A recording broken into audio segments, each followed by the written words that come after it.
Hello everybody, this is ManuS and welcome to another Legends of Runeterra metagame breakdown. Time to again look at the top 5 most popular decks in Master of the last week, as well as the top 5 highest win rate decks in Master of the last week. And I'll share my thoughts on the list, some potential predictions, discussion of some of the lists and so on, so you know the drill. But before we dive right in, hit the subscribe button down below if you haven't yet. It only takes a couple seconds. Lots of you watching are not subscribed yet, and just one click you can help the channel grow, so I would really appreciate if you take the time to do so. And before we dive into the content, let me briefly introduce you to today's sponsor. Today's video is sponsored by NordVPN, one of the leading virtual private network providers out there. A virtual private network keeps your data secure and yourself anonymous while using the internet. NordVPN comes with super fast servers, allows you to unlock your favorite entertainment websites like Netflix. They provide a 30-day money-back guarantee. They also have an included cybersecurity suite, which acts as an ad blocker to boot. They don't lock any of your data, provide a 24/7 customer support, and you can use it on up to 6 simultaneous connections, so one account covers most or all of your electronic devices. And most importantly, they don't have any bandwidth limit, so you can use it non-stop without it getting throttled, which is particularly important for heavy users like us. It also won multiple awards and comes highly recommended by top technology experts. So if you're still surfing online without a VPN, now is the time to change that. Get NordVPN now, 70% off for a 3-year plan, including 1 month extra for free using the code ManuS or the personalized link in the description down below. And now on to today's content. Alright, first we have Targon Demacia, aka Leona Aurelian Sol, with Demacia Splash. I'm a bit surprised by this version, honestly. It is, according to the stats, by far the most popular version of this archetype, but I thought it wasn't quite what I was facing a lot, but apparently it is the most popular, so this is the list I included. For the Leona Aurelian Sol archetype, this was by far the most played variant. It's a bit of an odd list, leaning weirdly into some of the mid-range cards, but I guess it's trying to use Protector to buy time, sort of make it awkward for the opponent to attack, and then you have all the like combat fight stuff, single combat, concerted strike, and Radiant Guardian to sort of make it hard for the opponent to get through and keep your board going until you get to Aurelian Sol. Nothing too fancy here, just the Leona Daybreak package, basically, paired with some of the good late-game cards like Star Shaping and Aurelian Sol, and just like the solid mid-range Demacia core. The most notable exclusion here probably is no Grizzled Ranger, which you otherwise often see with Radiant Guardian. Otherwise, it's basically what you'd expect from as Demacia cards in a deck like this, I think. And yeah, the deck is doing okay, as you can see from the win rate, but it's not doing exceptionally. But yeah, it's got in 5th place. There are like 2 decks that have slightly lower play rate, slightly lower amount of games that didn't quite make it. That's basically Lulu Shen and Gangplank Sejuani with around 1800 games each, just as an additional information here. So this is slightly more popular than both of those, to put it in a bit of a perspective. Anyway, all in all, if you want to go that direction with Aurelian Sol Demacia, this particular version, there's nothing major to criticize about, just a bit, yeah, like not quite what I expected, basically, but for the direction this is trying to go for, it seems like a pretty solid list, pretty clean, and a good point to start, basically, at the very least. Next we have the good old Twisted Fate Swain, not really going away. List is pretty established. The one thing that's a bit odd here is the 2 Riptide Rex, 2 Sprayfin. Would definitely not recommend running that many 8-drops, I think, and would stick with the 3 Sprayfin. I could also see even running no Rex and running 3 Fervor, basically cutting the usual 1 of Rex for the 1 Guillotine, but that's debatable. But yeah, deck is doing well. It's very popular. Win rate's pretty good at close to 59%. So yeah, deck is not really going anywhere. Next we have Nightfall aggro. Still very popular, still doing just fine. Over 56%. Solid win rate, not amazing or anything, but a very playable deck that enjoys a lot of novelty and is one of the better aggro decks in the game right now still. Once again, I'll link my deck tag up here for anyone that wants to get my in-depth thoughts here. I'm not a big fan of Lunari Priestess. I think it's too clunky, too many 3-drops for a deck that wants to multi-spell to trigger Nightfall and wants to be aggressive, and Lunari Priestess isn't really good at any of these. It's kind of a mid-rangey value card. I don't think the deck needs it. But yeah, otherwise, the deck mostly builds itself at this point. It's pretty straightforward. And I think the 3 Lunari Priestess and I guess the 1 Cygnus are the 4 cards that sometimes are other things and change. The rest is basically these exact 36 other cards. So not much to say here. Next we have Scouts in second place. The deck is seeing a major renaissance since the new set dropped after people tried out a bunch of new stuff. A lot of people just defaulted to Scouts to beat up on people. This list is pretty tried and true, very solid list. So can definitely recommend this version as is basically. There is some potential for variation. For example, there are some people that run 2 Citria over the 3rd single combat and the 2nd pursuit as an alternative, but all in all, this list is pretty straightforward and pretty well built. Would recommend staying away from more Bilgewater cards that hurt your Bannerman at little to no upside. You just have enough good Demacia cards that you can play instead, that you don't need to hurt your Bannerman for little to no gain. And in first place, the most popular deck is still by far Trundle Aurelian Soul Ramp. This particular version is the current most popular still. It's the version that we also saw last week. There are a couple of other versions that are less popular, at least for now, but keep in mind, since this had such a huge head start as a version, it might also be that some of the other versions are more popular now, but aren't more popular overall, so they haven't caught up to this in overall popularity. But at this point in time, it's actually the version that people are playing more over this version, so it's kind of hard to say. That's a problem with not being able to filter by specific time frames. If I could filter the stats for just the last week or week and a half, we would see much clearer what is popular right now and not what is the most popular version of the entire time frame from beginning of set release to now. Because sometimes a deck is super popular in the beginning, then falls off, the version changes, people play a different version, but there aren't as many people playing the version to catch up to the prior version that isn't played much anymore and stuff like that. Hope you get what I'm trying to say. So this might not be the most common version you're facing at the moment, but it is by the stats we have and we can look at, it is by far the most popular. It is the most popular variant of the archetype. And the overall archetype is super popular still, as you can see. But yeah, don't take this as the go-to version. Feel free to look at other variants on the site by filtering for the archetype, and also try different directions and see which works best. Deck definitely came down a lot in terms of win rate as well, so it's doing kind of middling, which is not too surprising. When I played against the deck a bunch on ladder, it seemed like a solid deck, but kind of hit or miss and very reactive and kind of vulnerable to a bunch of things. So it didn't seem like a top tier deck, like a tier 1 deck in terms of quality, more in terms of popularity. So it's very well possibly just kind of like a tier 2 deck in terms of its strength, but it is certainly the most popular deck right now still. So yeah, popularity and performance are not always going hand in hand.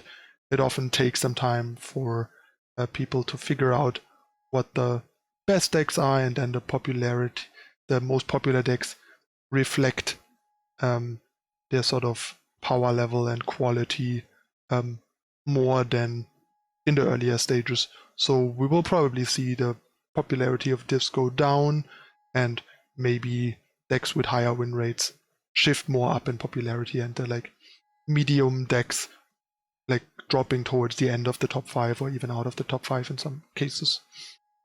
So we'll have to wait and see. But yeah, those are the top 5 most popular decks.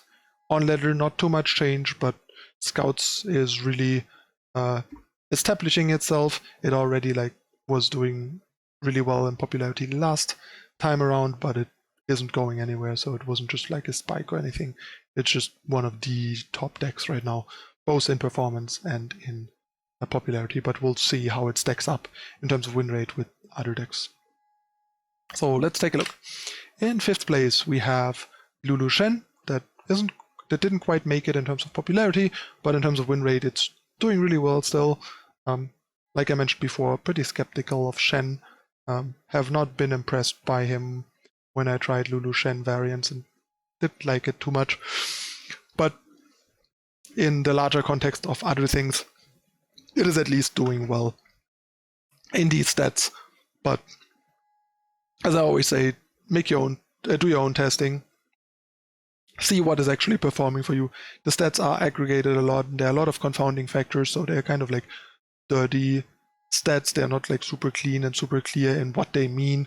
So they can mean a number of things, and it's not always even clear what they clear how to figure out what they mean, because we don't have all the like confounding factors clearly visible. But yeah, for all things considered, for like a Shen Lulu list, this seems like a pretty good version. So I'm not the biggest fan of 3 Relentless Pursuit probably, but that's about it. I would probably shave the 3rd Relentless Pursuit for the 3rd Brightsteel Protector, given that we have Shen and single combat and challengers, so Brightsteel Protector is very good, and drawing multiple pursuits is really awkward, and it's not even good all the time. And if you have too many pursuits and the opponent is killing too many of your units, suddenly you have a useless card in hand. So this isn't the deck that I would want 3 pursuit in. I think 2 seems like a good number, but could be wrong. Next, in 4th place, we have another Demacia Targon deck, but a much different one. It's Leona Lux. It's not that popular, as you can see from the numbers, but it's almost at 58% win rate and clocked in at 4th place. Keep in mind, I only looked at decks that have a decent sample size, so I wanted decks that have a couple hundred games, and there were either these decks that had close to 1,000, like this one, or decks that had below 300, so I stayed away from the like 200 something decks, because they're just too low sample size and there are too many of them, and they're just not that representative of the metagame, I think. And there wasn't also anything that seemed too promising to highlight either. But yeah, I think that's also an indicator that there's still a lot of stuff that people are trying, which is why there are so many of the like more experimental decks that are below the 300 game mark, and once that hones in, we will have these less popular decks get closer to like 500-ish games, 600-ish games, rather than this huge gap between the sort of established decks, the least popular of the established decks, like this one, being around 1,000, because this is kind of a known quantity, and then the less established ones starting below 300. So yeah, this deck's okay, it's fine. I don't think it's that great, honestly. The problem with these Lux decks usually is that Lux isn't enough of a late game powerhouse usually to out mid-range other mid-range stuff, so you're kind of like a very medium mid-range deck that runs the risk of getting like aggroed by hyper-aggressive decks, as well as like real big mid-range decks going over the top of you and control decks kind of just out-controlling you. But it's doing well for now. I don't think it's like gonna establish itself as one of the top performing decks. Would be very surprised. These Lux decks always have been kind of mediocre in my experience, and they are, I think, more beloved because they're kind of cool and the way they play, and they get to play Radiant Guardian, which is a really powerful card. They're one of the better Radiant Guardian decks, and sometimes Radiant Guardian just makes the game, like, these are actually in a way more Radiant Guardian decks than Lux decks, so to speak. But ultimately, Radiant Guardian is not enough to make a deck, I think, all in all, and the deck just doesn't have enough to offer in addition, in my opinion, so it'll probably like fade out a bit more, but currently there seems to be some quality there, and I guess the Invoke added some quality to the decks, because now you can actually get like some real late game that goes bigger and harder than Lux from these Invoke cards, which might help it. Maybe this is better than I think it is, but my like just intuition and assumption based on like my experience and understanding of the game is that this will probably not stick around to become like a top tier deck, and more of a like niche thing that people play that like Lux and wanna like play Lux stuff. But there are probably better things you can do. Then we're back to Twisted Fate Swain, not just popular, but also popular for a reason. Also, as you can see, I messed up the percentage symbol on the slide. It's 58.7 and then percent, because the 5 turns into percent on a European keyboard, but doesn't make much of a difference. It's close to 59%, coming in third highest win rate. The same version that is the most popular is also one of the like best performing lists, so among the more popular ones, so I kept that, and it's just a very reasonable list too, that I would recommend more or less. Like I said, I think the 5/8 drops to Zepfin, Sprayfin is pretty ambitious, but otherwise. And then in second place, second highest win rate, we have a newcomer that is getting more and more popular. It's basically Pirate Aggro, Pirate Burn, Misfortune Gangplank with Noxus, the new Jack the Winner to add more punch and more reach. Win rate close to 60%, pretty good. Sample size is solid at almost 1,000 games. And yeah, the two things here are basically I would definitely cut a Faron for Sir Jack. I don't think you want 2 Faron in a fairly low curve aggressive deck. You want like 1 Faron maybe as like a contingency plan when you don't get the opponent that low and the game goes longer. You can just drop a Faron and burn the opponent out that way if you didn't manage the old-fashioned way. But I could also totally see just cutting the 2 Farons for 2 warning shots. Sure, they are a bit awkward for Sprayfin, but turn 1 warning shot Jagged Butcher is still one of the most brutal, or like the most brutal opening in the game. And if you have that, especially with a tech token, your opponent can't attack or block profitably, and your opponent basically starts the game on 16. Remember, Rearguard got nerfed to a 3/1, and Butcher is just, if you get the warning shot, a much better rearguard in every way, offense and defense, gains you a lot of board control, and Sprayfin drawing a warning shot isn't the end of the world. The 1 damage from warning shot still matters for Gangplank level up, it still matters to finish people, so it's really not that bad. So I could definitely see trying that. But at the very least, if you don't want to like make any functional changes to this, I would definitely cut the 1 Faron for the 1 Jack to make the deck run smoother. I just don't like 2 8-drops in my aggressive deck, and Jack also adds a lot of reach, so I'm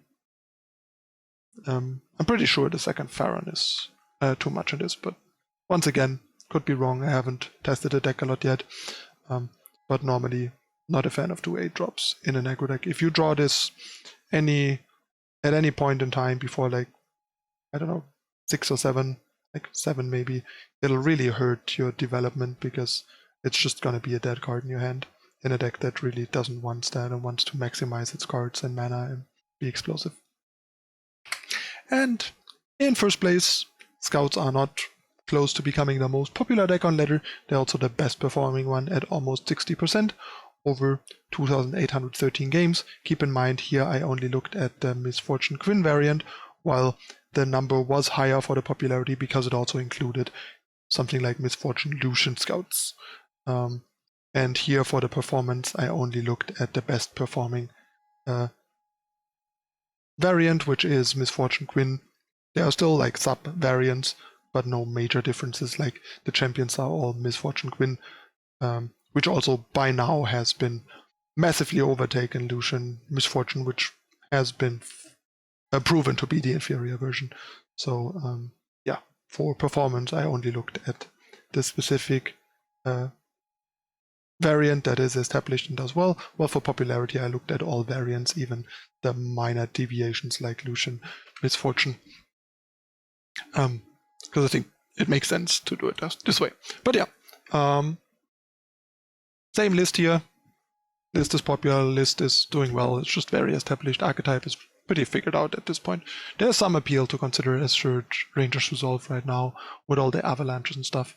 But that's something to consider that you could do over like the third single combat or the second pursuit. I probably like 2 pursuits, so maybe I would shave one of the single combats for Search Resolve if I would want that.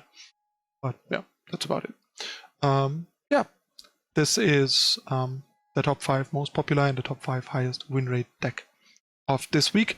Metagame is changing less and less, so we're seeing sort of the metagame settling and establishing itself, which is nice in the sense that makes it easier to sort of experiment and brew and build decks to try and attack the metagame or prepare for tournaments in the coming weeks, which you can usually see me do on my stream during the week. So check out the description down below. Follow me on Twitch and catch me live, where I brew and test, try to tackle the metagame, climb on ladder, and potentially test for some upcoming tournaments that I may or may not participate in. Yeah, and that's it again for this time. You know the drill. If you like the content, don't forget to hit the like button on your way out. Leave a comment, let me know what you think, what's working for you, which decks are you doing well with. And also, if you don't want to miss out on future content, please hit the subscribe button, turn on notification icon to get notified when new content comes out.